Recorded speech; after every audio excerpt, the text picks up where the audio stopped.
છે સ્થાનિક સ્વરાજની ચૂંટણી। મહત્વપૂર્ણ અપડેટ્સ અમરેલીથી પ્રાપ્ત થઈ રહ્યા છે। નગરપાલિકા ભાજપે કબજે કરી છે। અમરેલીની વાત કરીએ, કૌશિક વેકરિયાના વિસ્તારમાં ભાજપનો દબદબો અહીં યથાવત જોવા મળ્યો છે। 44 બેઠકો પૈકી 30 બેઠક પર ભાજપનો વિજય થયો છે। સતત અપડેટ પણ આવી રહ્યું છે। 13 બેઠક કોંગ્રેસ અને 1 બેઠક પર અપક્ષ પણ વિજેતા થયો છે। એટલે અપક્ષોનો પણ અહીંયા રાફડો ફાટ્યો છે। જે રીતે ઉમેદવારી નોંધાવી હતી એ જ રીતે અહીંયા જીતમાં પણ કેટલીક જે સીટો છે, બેઠકો છે, તે કબજે કરતું અપક્ષ પણ જોવા મળી રહ્યું છે। કોંગ્રેસની સીટોની વાત કરીએ તો કોંગ્રેસ અહીંયા, કારણ કે એક તરફ ભાજપ જો બેઠકોની કુલ સ્થિતિ વાત કરીએ તો 4247 બેઠકો પર બહુમતી તરફ આ ભાજપ છે, જ્યારે કે કોંગ્રેસ માત્ર 815 બેઠકો પર આગળ અહીંયા દેખાઈ રહ્યું છે। તો રિયલ આંકડા છે। જામનગરમાં ભાજપનો ભગવો લહેરાયો। જામનગર મહાનગરપાલિકાની પણ જાહેરાત થઈ ચૂકી છે। 56 માંથી ભાજપના ફાળે 44 બેઠક અત્યારે ટ્રેન્ડમાં જોવા મળી રહી છે। કોંગ્રેસ પ્રમુખ દિગુભા જાડેજાની પેનલની હાર થઈ હોવાના સમાચાર પ્રાપ્ત થયા છે। જામનગર મહાનગરપાલિકાની આ સ્થિતિ ભાજપનો ભગવો લહેરાયો છે। વિરમગામની હવે વાત કરીશું તો આ જામનગરની વાત થઈ, હવે વિરમગામમાં શું સ્થિતિ છે? પાલિકામાં ભાજપની જીત થઈ છે। જ્યાં જુઓ ત્યાં બીજેપીનો અહીંયા ભગવો લહેરાઈ રહ્યો છે। કેટલીક બેઠક પર કોંગ્રેસે 36 માંથી ભાજપના ફાળે 26 બેઠક અહીંયા ગઈ છે। એટલે મોટા ભાગની વિરમગામમાં 10 પાલિકામાં જે 10 છે તે અપક્ષની જીત થઈ છે। સવાલ અહીંયા મોટો અહીંયા એ છે, બીજેપી ને અપક્ષ, કોંગ્રેસ ક્યાં છે? અહીંયા ભરૂચના આંકડા પણ સામે આવી રહ્યા છે। ભરૂચ આમોદની સ્થિતિ શું છે તે તમને જણાવીશું। આમોદ નગરપાલિકાનું પરિણામ, ભરૂચ આમોદ નગરપાલિકાનું આ પરિણામ કે આમોદ નગરપાલિકાની 15 બેઠક કોંગ્રેસે કબજે કરી છે। 15 બેઠક જે કોંગ્રેસના ફાળે। 8 બેઠકની વાત કરીએ કે જ્યાં ભાજપની જીત, આમોદમાં કોંગ્રેસ અહીં મજબૂત સ્થિતિમાં। જી, સૂત્રાપાડાની હવે વાત કરીશું, ત્યાં કયા પ્રકારનું ગણિત કામ કરી ગયું છે? પાલિકામાં કોંગ્રેસ સુપડા સાફ, જી હા, પાલિકામાં કોંગ્રેસના સુપડા સાફ થઈ ગયા છે। એક પણ બેઠક કોંગ્રેસ જીતી નથી શકી। એવી બેઠકો છે કે જ્યાં કોંગ્રેસ દમખમ સાથે લડતી હતી, પરંતુ અહીંયા ક્યાંક સુપડા સાફ થતા જોવા મળી રહ્યા છે। સૂત્રાપાડામાં સરખેજની વાત કરીએ કે સરખેજની પણ જાહેરાત થઈ છે। અમદાવાદ મહાનગરપાલિકાના સરખેજ વોર્ડમાં ભાજપની પેનલ જીતી છે। અમદાવાદ મહાનગરપાલિકાના સરખેજ વોર્ડમાં ભાજપની પેનલની જીત થઈ હોવાના સમાચાર પ્રાપ્ત થઈ રહ્યા છે। અમારી સાથે હિતેન્દ્રભાઈ જોડાયા છે। હિતેન્દ્રભાઈ, અત્યારની સ્થિતિમાં તો ભાજપ જ મજબૂત, 4 ડિજિટનો આંકડો ભાજપે પાર કરી લીધો છે। સામે કોંગ્રેસ ક્યાંક સંઘર્ષ કરતી જોવા મળી રહી છે, તમે શું કહેશો? જો ગુજરાતની જનતાને નતમસ્તક વંદન કરું છું કે ફરીથી પુનરાવર્તન માટે મતદાન કર્યું છે, વિકાસની રાજનીતિને સમર્થન આપ્યું છે। મને મુખ્યમંત્રી શ્રી ભૂપેન્દ્રભાઈ પટેલ સાહેબ અને નાયબ મુખ્યમંત્રી શ્રી હર્ષભાઈ સંઘવીની લોક ઉપયોગી યોજનાઓ એન્ડ યુઝર સુધી ડિલિવર થઈ છે, એને જનતાએ સ્વીકૃતિ આપી છે। ભારતીય જનતા પાર્ટીના કાર્યકર્તાઓએ મને જગદીશભાઈ વિશ્વકર્માજીના નેતૃત્વમાં જે કામ કર્યું છે ટીમ વર્કથી, એને પણ સમર્થન મળ્યું છે। કુલ મળીને ગુજરાતની જનતાનો જે ક્ષીરનેરનો વિવેક હતો, એની જે સમજણ હતી, એને સેલ્યુટ કરું છું। ખૂબ અપપ્રચાર થયો, ખૂબ ભ્રમિત કરવાનો પ્રયાસ થયો, નાની નાની બાબતોને સપાટી પર લાવી અને આર્ટિફિશિયલ વિરોધ કરવાનો પણ પ્રયાસ થયો, પણ ગુજરાતની જનતાએ રોડ, રસ્તા, ગટર પાણીની સાથે સાથે રાષ્ટ્રીય સુરક્ષા, આંતરિક સલામતી, વૈશ્વિક નેતૃત્વનો સ્વીકાર અને અનેક મુદ્દાઓ ઉપર એમણે મોર મારી અને આ રાષ્ટ્રવાદી વિચારધારાને, આ વિકાસની રાજનીતિને સમર્થન આપ્યું છે। માટે ગુજરાતની જનતાનો આભાર માનું છું। આવનારા દિવસોમાં અને સત્તા તરીકે નહીં, જવાબદારી તરીકે સ્વીકારીએ છીએ। આપને રોકીશું। અમિત ઠાકરની પ્રતિક્રિયા, ધારાસભ્યની પ્રતિક્રિયા। 1000 ની લીડ છે તો ક્યાંક 12000 ની લીડ છે। હજી મક્તમપુરાની અંદર પણ ભારતીય જનતા પાર્ટી ઘણા સારા વોટ લેશે, એ અમારો ભરોસો છે। આ પ્રકારે આ જે જીત છે, હું માનનીય નરેન્દ્રભાઈ, અમિતભાઈ, ભૂપેન્દ્રભાઈ, હર્ષભાઈ અને જગદીશભાઈ અને શહેરના અધ્યક્ષ પ્રેરકભાઈ, આ બધાને આ જીત સમર્પિત છે।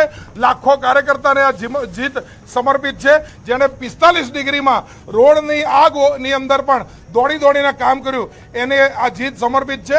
અને જનતાએ જેણે મા બનીને અમને ભાજપવાળાઓને દીકરા જેવો પ્રેમ આપ્યો છે, એ મા રૂપી જનતાને સત સાષ્ટાંગ પ્રણામ છે।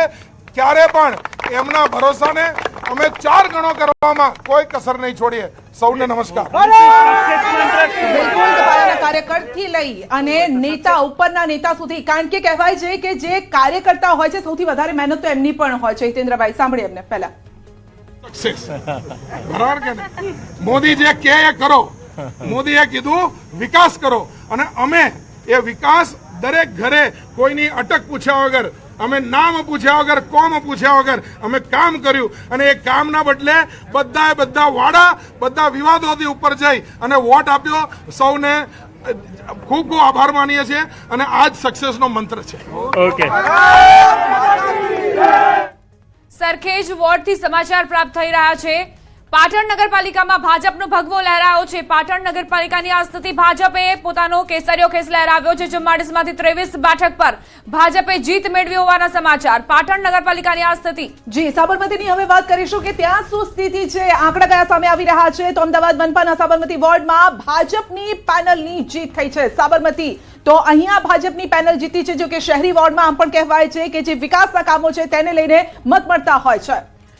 અમદાવાદ મહાનગરપાલિકાની સાબરમતી વોર્ડ બાદ હવે સિક્કાની વાત કરીએ. જામનગર સિક્કા નગરપાલિકામાં કોંગ્રેસનો વિજય થયો છે. ગયા વખતે પણ સિક્કા નગરપાલિકા જ્યાં કોંગ્રેસે જ જીત મેળવી હતી અને આ વખતે પણ કોંગ્રેસે તેમાં જીત મેળવવામાં પુનરાવર્તન કર્યું. અમરેલીના લીલિયાની વાત કરીશું તો અહીંયા કયા પ્રકારની પરિસ્થિતિ છે. લીલિયા તાલુકા પંચાયત કોંગ્રેસનો કબજો. તાલુકા પંચાયત કોંગ્રેસે જીતી છે. લીલિયા 16 પૈકી 9 બેઠક પર કોંગ્રેસના ફાળે, જ્યારે કે ભાજપને અમુક બેઠક મળી છે. તાપીને લઈને પણ અપડેટ્સ પ્રાપ્ત થઈ રહ્યા છે. તાપીના વ્યારા તાલુકા પંચાયતમાં કોંગ્રેસને બહુમતી મળી છે. કોંગ્રેસ બહુમતી તરફ 20 પૈકી 13 બેઠક પર કોંગ્રેસની જીત જાહેર કરવામાં આવી છે. જે બહુમતીનો આંકડો હતો, જાદુઈ આંકડો હતો, તે વ્યારા તાલુકા પંચાયતમાં કોંગ્રેસે પાર કરી લીધો છે. 13 બેઠક પર કોંગ્રેસની જીત. જી, અમદાવાદના શાહીબાગની વાત કરીશું તો અહીંયા પણ મનપામાં શાહીબાગ વોર્ડમાં ભાજપની પેનલની જીત થઈ છે. તો આ તમામ આ ગણિતો છે, પરંતુ હિતેન્દ્રભાઈ વાત કરતા હતા પ્રદેશ પ્રમુખની. 6 મહિના બહુ ઓછો ટૂંકો સમયગાળો હોય છે, કારણ કે મોટી જવાબદારી બાદ 6 મહિનામાં ચૂંટણી આવી અને તે પણ હેમખેમ પાર કરવી.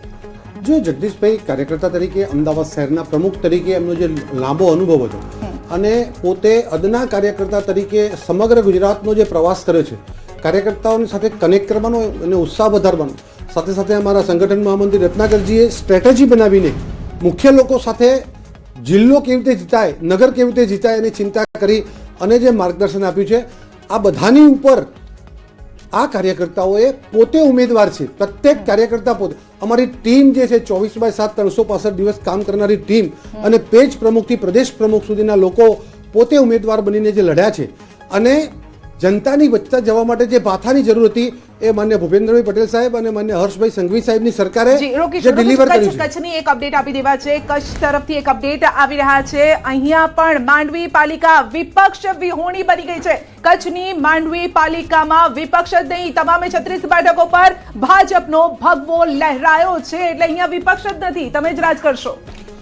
જો જે રીતે ક્યાંક ને ક્યાંક આવા વિપક્ષના 1-2-3 લોકો બને, બાકી મોટા ભાગની જગ્યાએ ભારતીય જનતા પાર્ટીને સમર્થન મળ્યું છે અને નાની ચૂંટણી જેમ જેમ તાલુકા પંચાયત જાય, જો મહાનગરપાલિકાઓમાં આપણે 95-92-93% સફળતા મેળવી છે, જિલ્લા પંચાયતમાં 85-86% સફળતા મેળવી છે. એનાથી નીચેના સ્તરે જઈએ તો નાના એકમમાં ક્યાંય મોટો સમાજ, ક્યાંય મોટું ગામ અથવા કોઈ વગદાર વ્યક્તિ સામાજિક હોય અને એ પાર્ટીને સમર્થન ના કરતા હોય પણ વ્યક્તિના સમર્થનના આધારે થોડો જનાદેશ બદલાયો છે.